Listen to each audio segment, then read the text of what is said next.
Olá pessoal, tudo bem? Meu nome é Endrigo e hoje a gente vai falar sobre redes neurais não supervisionadas.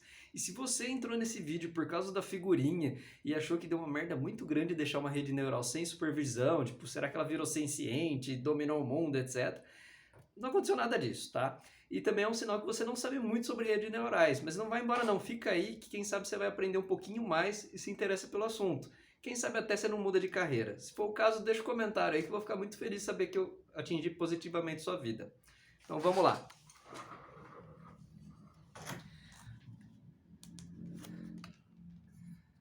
A rede neural sem supervisão, o que é isso, né? Lembra dos modelos de machine learning, né? Quando eu não tenho supervisão, o que significa? Eu não tenho uma variável que eu quero adivinhar, que eu quero fazer previsões.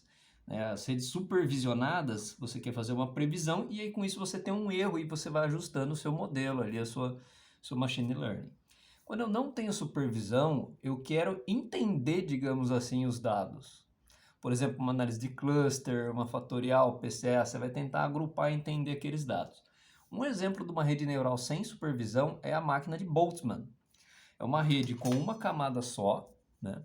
Então aqui, por exemplo, você vai ter as entradas aqui em azulzinho e vai ter já direto aqui essa camada aqui que ela entende. Não é uma camada de saída, tá? É uma camada hidden aqui que vai entender os dados, né? Vai ter uma camada hidden.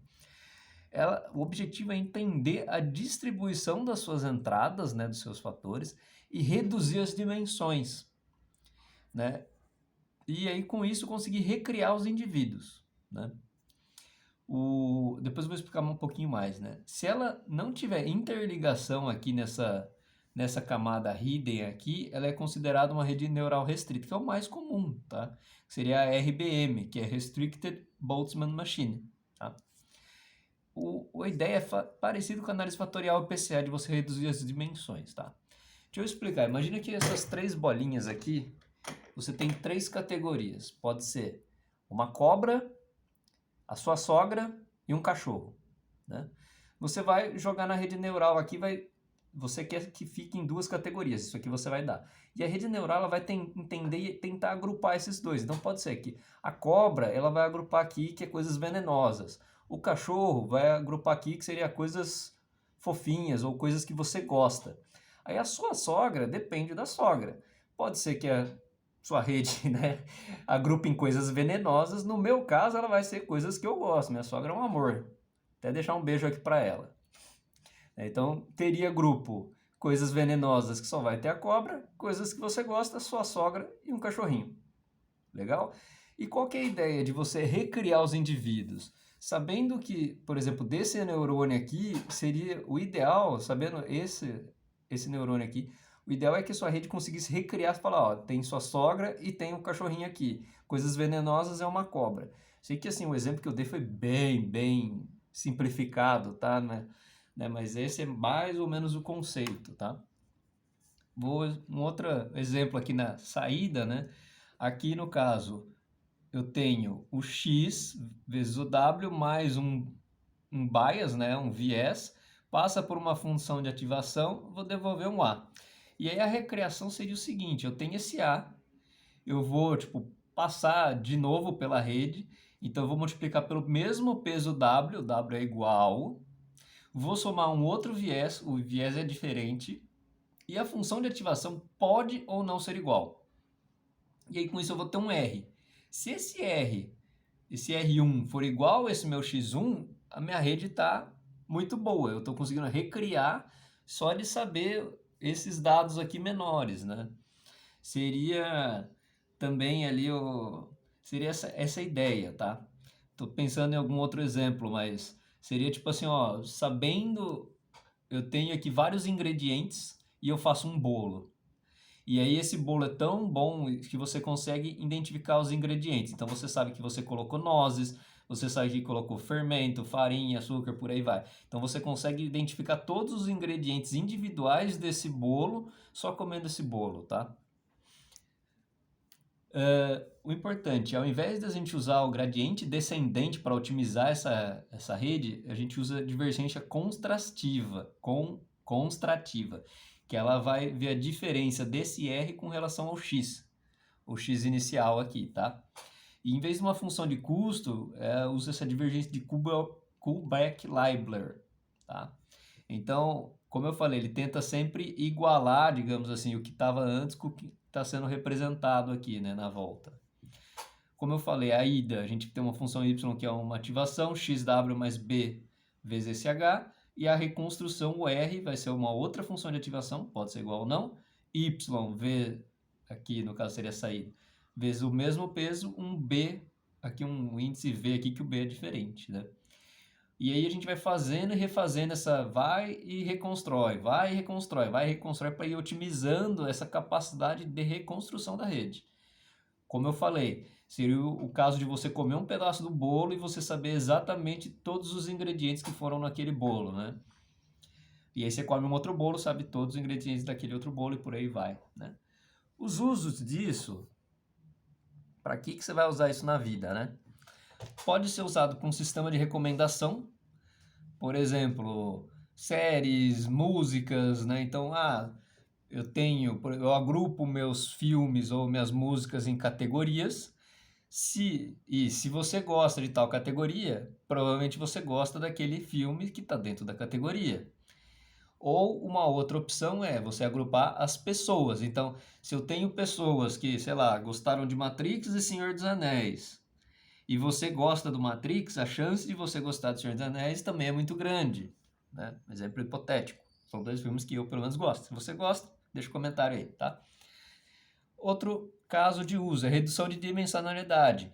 Aqui eu dei um exemplo pequeno, de 3 entradas para 2. Imagina que você tem, sei lá, 60, 90, 100 colunas e você quer reduzir para 20, para 30, que representem essa 100. Aí fica melhor para você depois usar isso em outros modelos, né? E reconstrução de imagem. Então você passa a imagem, diminui a dimensionalidade dela e depois você consegue reconstruir, tá? Um tipo de máquina de Boltzmann aqui que você pode, outros tipos, né, de modelos não supervisionados, é o DBN, que é o Deep Belief Networks. Nada mais é do que várias máquinas de Boltzmann empilhados, então uma depois da outra. Então você reduziu para 2, depois você reduz novamente, ou você mantém ali, vai um, depois o outro, depois do outro, depois o outro. Então você aumenta a capacidade de generalização do modelo, tá? Um outro conceito, um outro tipo de máquina que não supervisionada é o autoencoder, tá? O autoencoder é como se ele fizesse a construção e a reconstrução já meio que ao mesmo tempo. Então você vai ter aqui, por exemplo, as duas variáveis x1 e x2, que seria o input, vai para uma camada hidden, né? Aqui esse v seria uma função encode, então você está codificando esse input em uma menor dimensão. Aqui eu só coloquei uma bolinha, mas poderia ser que tinha 5, 6, várias, diminuindo para 3, para 4, para 2, para 1, né? Enfim. E aí depois você tem uma função aqui, essa v com em cima o tzinho, que seria função decode. O decoder, você vai decodificar o que você construiu para reconstruir o input. Então você reconstrói e faz esse x1 aqui, linha. Né? Se a sua máquina tiver muito boa, se o autoencoder tiver muito bom, esse x1 é praticamente igual, o x1 linha é praticamente igual ao x1 e o x2 linha é praticamente igual ao x2. Né? Então, o encode, o h é uma função de x, o decode, o r é uma função do h. Né? E quais os tipos de autoencoder que existem? Tem o Deep Autoencoder, que seria várias camadas escondidas, igual Deep Learning, né? E aí tem o autoencoder esparso. Nesse aqui a gente coloca um termo de regularização. Não sei se você se lembra, isso tinha nas redes neurais também. Por exemplo, um dropout. Você apaga alguns neurônios aleatoriamente para aumentar a capacidade de generalização. Ou você pode usar o autoencoder denoising, que você insere um ruído nos dados de entrada para também atrapalhar a rede. Ou mesmo o autoencoder contrativo. Aqui você está colocando uma penalização na função de custo. Geralmente isso é melhor que o denoising. Esses três últimos que eu falei, o autoencoder esparso, o denoising e o contrativo, são técnicas, digamos assim, que a ideia é dificultar a capacidade de memorização da rede, né? Aumentar a capacidade dela de generalizar e com isso você reduzir o overfitting, tá? Um outro exemplo aqui, esse aqui eu achei muito interessante realmente, que é a GAN, que seria as redes adversárias generativas. você coloca basicamente dois modelos para competir. Então você tem, por exemplo, uma série de imagens reais de, sei lá, algum objeto e um modelo que ele gera imagens desse mesmo objeto. Você mistura essas duas, coloca junto e passa por um segundo modelo, que é o modelo discriminador.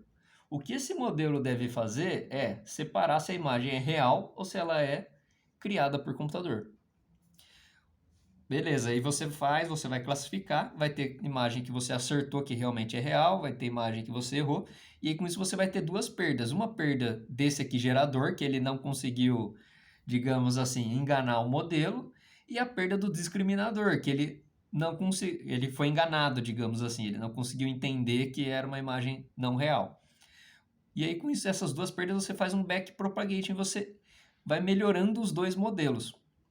Um exemplo que a gente pode pensar aqui pensa às vezes naquele, não sei se vocês gostam, tem aquela série O Aeroporto, que o pessoal vai contrabandear coisas ali pelo aeroporto, pode ser droga, enfim. Imagina que é como se fosse a polícia e o ladrão. O ladrão ele vai desenvolver uma técnica para esconder melhor a droga ou a coisa ilegal, e aí a polícia também ela vai tendo equipamentos mais modernos para identificar essas fraudes. Então, sei lá antigamente eles iam direto na mala e não tinha como verificar todas as malas, então fazia o tráfico. Aí colocaram o scanner ali no aeroporto. Opa, não dá mais para usar mala. Aí começaram a engolir ali as drogas. Ah, aí beleza, o bandido começa a ganhar porque está engolindo a droga. Passa engolindo a droga. Aí depois agora tem um scanner que vai ver dentro da pessoa. Opa, então não dá mais. Aí agora o bandido vai ter que melhorar para conseguir traficar, ele vai ter que colocar, sei lá, dentro de um container, dentro de um objeto que não passa no raio-x. Aí vai desenvolver um outro raio-x melhor que vai conseguir enxergar, que vai ver que aquele objeto ali é oco por dentro e tem alguma coisa estranha. Sabe, por aí vai. É como se fosse um jogo de gato e rato, digamos assim. E os modelos eles vão se completando, né? Um vai competindo realmente com o outro, sabe? A perda de um é o que o outro acertou praticamente, né? E vice-versa. E aí com isso você vai melhorando os dois modelos e eles vão ficando cada vez melhores, tá? Outro exemplo que você pode pensar na vida real, falsificação. Pensa uma falsificação de dinheiro, por exemplo. Antigamente o dinheiro era mais simples. Ah, você consegue pegar na sua impressora e imprimir ali o desenho? Não, porque tem que ter frente e verso, tem que ter certinho. Aí depois começou a ter aquelas coisas de verificação. Por exemplo, na nota tem aquela linhazinha preta, aí depois tem aquela faixinha que brilha, aí tem o desenho ali muito pequenininho do Banco Central, sabe? Vai tendo várias camadas ali de segurança que vai dificultando cada vez mais a falsificação, né? E aí também as falsificações têm que ficar cada vez mais elaboradas para conseguir passar por essas camadas, tá? Não estou incentivando nada ilegal, tá? Então nem vem, nem vem querer cancelar. Como que faz isso no R, tá? Tem um pacote do GitHub aqui, você pode colocar install underline GitHub, aí Timo Madsen /RBM, que seria Restricted Boltzmann Machine. Isso vai instalar uma série de pacotes ali, de funções, que esse cara fez aqui. E aí você usa a library RBM para acionar essas livrarias no seu R. Para fazer um modelo qualquer, né, do Restricted Boltzmann Machine, você vai colocar RBM, X vai receber a sua base de treino, n.iter seria o número de épocas que você vai querer treinar, n.hidden é quantos neurônios na camada escondida, lembrando que é uma só, size mini batch seria os batches, o tamanho dos batches, e o plot igual a true aqui para depois poder plotar. Né? Beleza, você criou a máquina. Aí para você reconstruir, você vai usar a função reconstruct RBM, aí você vai usar a sua base de teste, né? Então teste igual a teste, e model igual o nome aqui do seu modelo, beleza? E como que você usa o Deep Belief Networks, que é aqueles Boltzmanns empilhados, digamos assim? O próprio nome da função já lembra isso, que ele vai colocar. Aqui eu estou chamando de modelo underline DBN, você pode pôr o nome que você quiser. Stack RBM, ou seja, você está empilhando RBMs. X é igual a treino. Layers, aí aqui você vai dar as camadas. Então você vai ter uma primeira com 10, uma segunda com 5, uma terceira com 2. Aí pode ser o que você quiser, pode ser mais, menos camadas, enfim. Número de iterações, que é a época, e o tamanho do batch, size mini batch. Para reconstruir essa stack, você vai colocar a função reconstruct RBM, teste igual a teste, model o seu modelo, E a diferença é que você vai adicionar essa outra variável aqui, layers, que seriam quantas camadas escondidas tem. No caso aqui são 3, tá? E para fazer predição e matriz de confusão aqui, você, por exemplo, pode usar um modelo de classificação, né? Eu quero fazer um modelo de classificação. Minha x é treino, e aí eu tenho que dar y, aí a coluna aqui treino y, que você separou, número de iterações, que são as épocas, número de neurônios da camada escondida, tamanho do batch, e aí depois pode colocar previsão, prev, né? Recebe predict RBM, né? E aí a sua base de teste igual a teste, labels, né, que seria qual que é o correto da classificação, então seria a coluna teste, a coluna Y que você quer prever, e model, aqui no caso modelo underline class, que foi o nome que eu dei aqui, mas pode ser qualquer um. Beleza, pessoal? É isso aí. Muito obrigado e até a próxima. Tchau, tchau.